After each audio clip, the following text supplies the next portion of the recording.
Enchanté par la venue du projet Lex Forest, c'est via cette chanson hymne au développement de son Mobeso natal que Gladys Assamzé encourage ses frères du village, une dizaine au total, engagés dans la création d'un étang piscicole de 200 sujets autour du sanctuaire Agourir de Mengame dans le sud profond. Pour ce site d'empoisonnement, vous prenez le seau, dont on appelle ça la lévinière, vous trempez dans l'eau, vous mélangez les deux eaux, l'eau de la lévinière et l'eau de l'étang d'accueil, pour avoir une température intermédiaire. 5 minutes après, vous inclinez le seau, vous reculez ça avec ça par derrière, doucement, doucement, ils vont sortir. En dehors de la nourriture, vous pouvez vous balader en forêt, là, vous cherchez le termite, vous venez jeter à ces poissons. Vous allez amener encore votre oiseau à grossir plus que prévu. Et sachez que nous sommes sur des temps en terre, ce n'est pas un matériel définitif.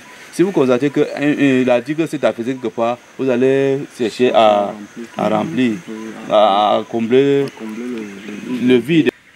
De création d'un étang piscicole et d'une ferme avicole, des activités pilotes du projet Lex Forest, entendez, lutte contre l'exploitation forestière et faunique non durable autour du sanctuaire Agourir de Mengame.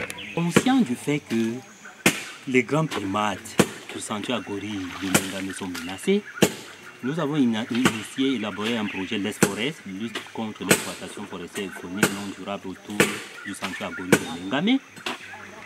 Et on a eu la chance d'être financé par Green Grand Front, une organisation américaine, une fondation américaine qui milite pour la protection de l'environnement. C'est un projet qui va s'étaler sur 6 mois, dont l'objectif est de décourager les communautés riveraines du sanctuaire Agourir de Mengame par la création des activités géographiques de revenus. C'est un projet qui a commencé, il va s'étaler sur 6 mois, et à l'issue à terme, on veut que les mentalités des communautés changent, que les lignes bougent, que ces communautés-là soient au fait de la conservation de la biodiversité et de la lutte contre les changements climatiques. Un projet en tout cas bien accueilli par les membres de la communauté de Mobeso.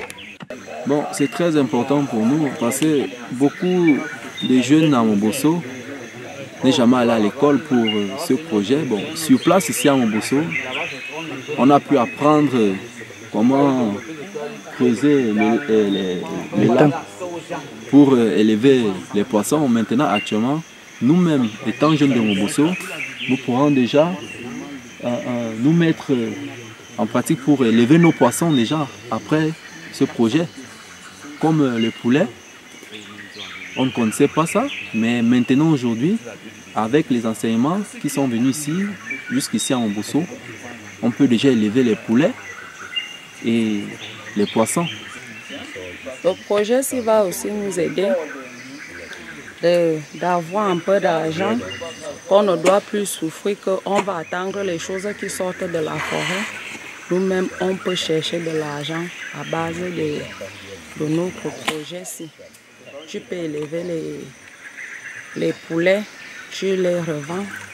Tu peux élever le poisson, tu revends, tu as de l'argent. Tu ne dois plus souffrir que ton mari va casser la tête, qu'il part en brousse chercher la viande pour que vous puissiez un peu avoir un peu d'argent. Lex Forest, un véritable coup de pouce pour le sanctuaire Agourir de Mengame.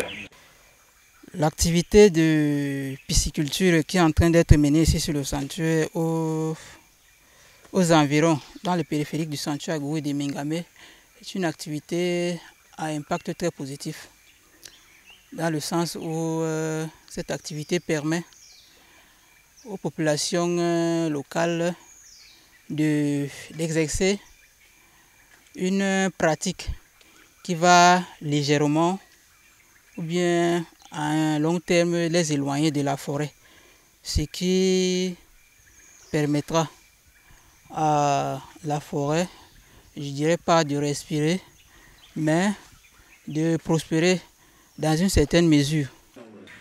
Lex Forest, comme un brin de soupillis pour les grands primates, les pachydermes et les autres espèces protégées à la fois de la faune et de la flore du sanctuaire à gorilles de Mengameu dans cet écrin forestier de la localité de Mebeso.